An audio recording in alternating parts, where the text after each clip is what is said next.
What's up, Turf Bros? It is Wednesday, July 30th, and the question of the day is, should you be doing free work, like charity work for those in need? Should you be doing discounted work for friends and family?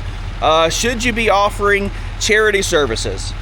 Short answer is no, you should not. I do not believe you should be doing that, and I'm going to tell you why in this video. At the end, I'm going to tell you where I think it makes sense, but let's talk about a few scenarios where you will absolutely get taken advantage of if you let people do it.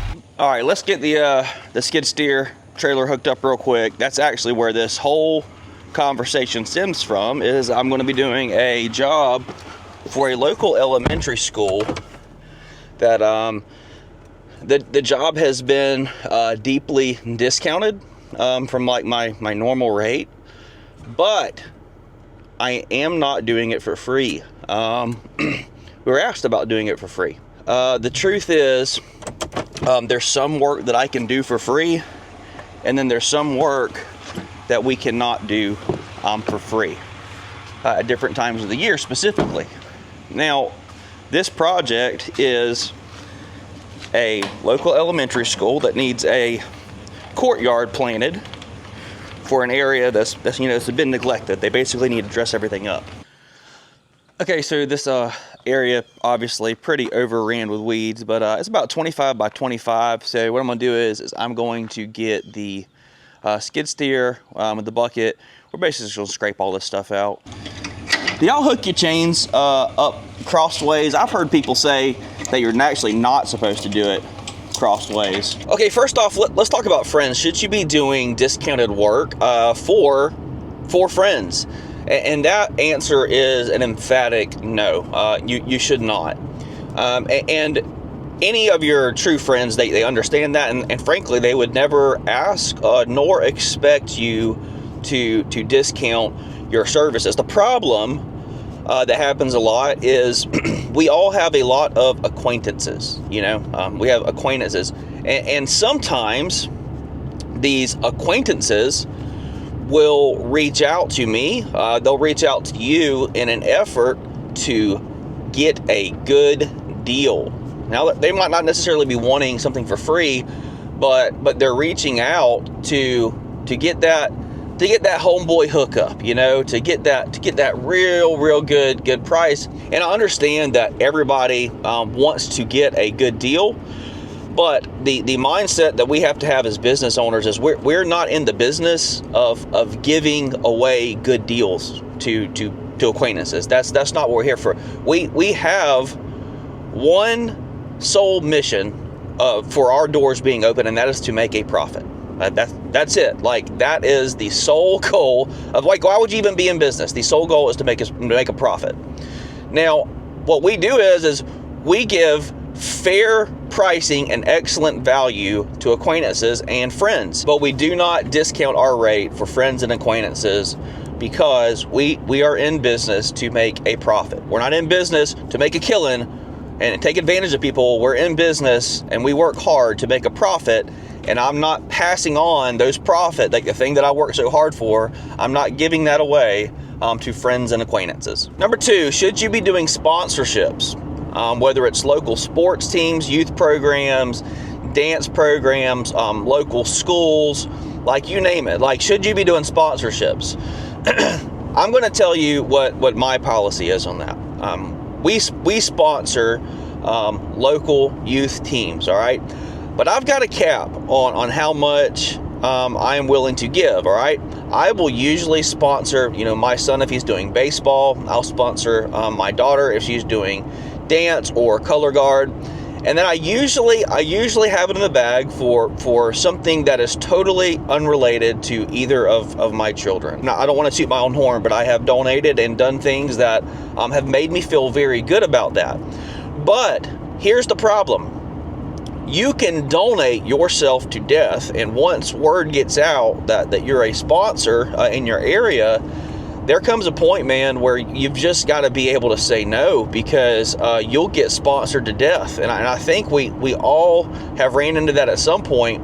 But the way that I typically address that whenever I'm tapped out with sponsorships and giving away freebies, I basically say, hey, my sponsorship budget has been used up for the year. And that's the truth. You know, I just kind of earmark a certain amount of funds every single year and set it aside and say, okay, you know, this is what I'm sponsoring. But once that goes, like, that's it, you know, and that is my wording on that. It is, hey, I appreciate you reaching out and thinking of me, but I've used up my sponsorship and marketing budget for the year. That's it. I would just say be very careful with sponsorships, because there is no return on it for you as far as like a marketing ROI. It might be pitched as like, we'll give you a free sign, you know, at the stadium or something, and none of that stuff works. It doesn't work. So it is truly a giveaway, a freebie, a sponsorship. Do not expect any return on that. If that's something you want to do, that is up to you completely. I'm just telling you what my policy is for sponsorships. Okay, number 3 is the elderly or those in need. All right, and when I say those in need, what I'm specifically talking about right now is like physical limitations or monetary limitations. They don't have the financial resources to take care of things for themselves. And this one is a little tricky, but I'm going to tell you what I do. I do not mind taking care, like pro bono, if you will, under certain circumstances for elderly or somebody in need, and I will do it freely and with a clear and good conscience, and I'm happy to do the work. But I need to mention that there are elderly folks who they're unable to do the work themselves, but they have a lot of resources they've accumulated over their lifetime, and they are happy. Many of them are happy to pay you to do that work. And one of the issues that I've had in the past is if I came across, you know, a client or a family member or a friend who was elderly and they physically were not capable of performing the work themselves, this guilty conscience inside of me said I should just be doing this work for free strictly because of their physical limitations.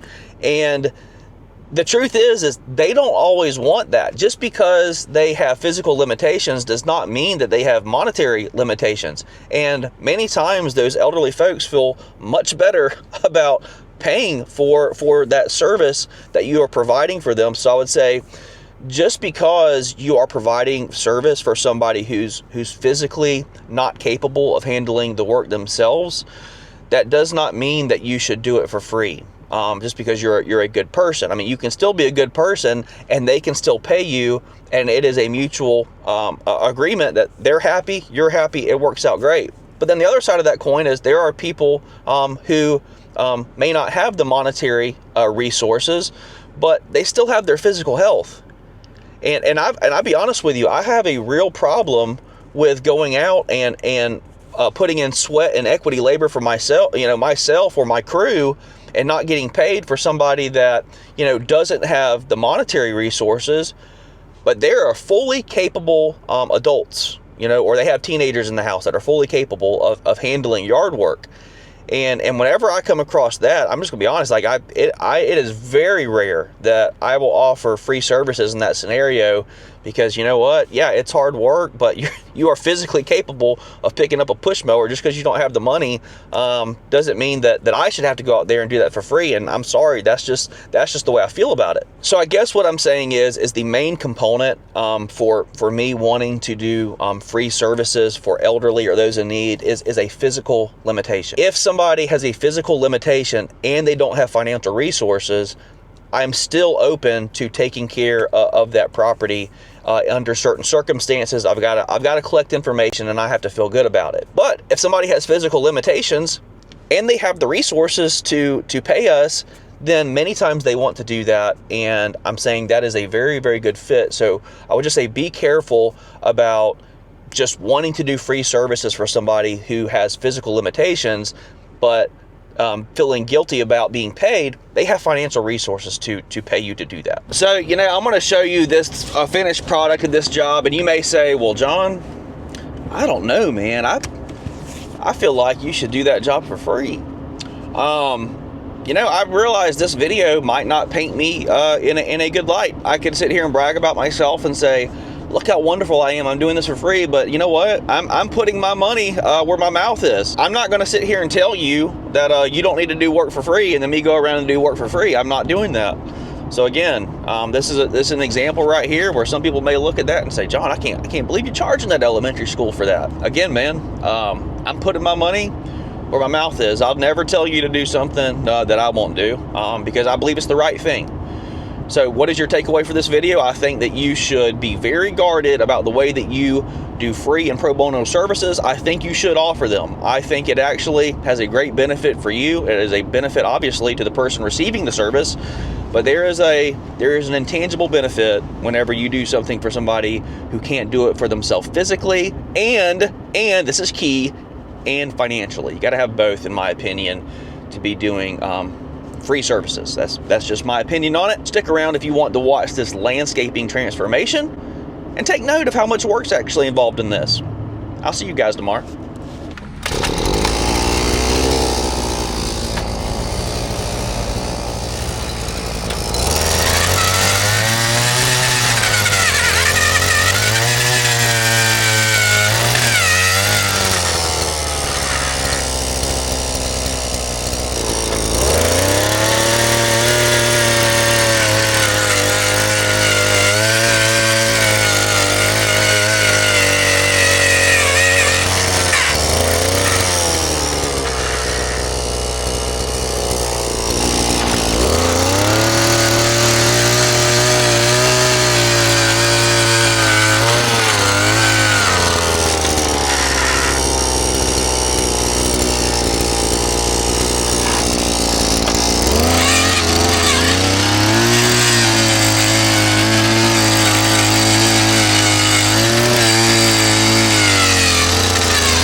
Now, some people might see me sitting here with this auger and say, John, you're cheating.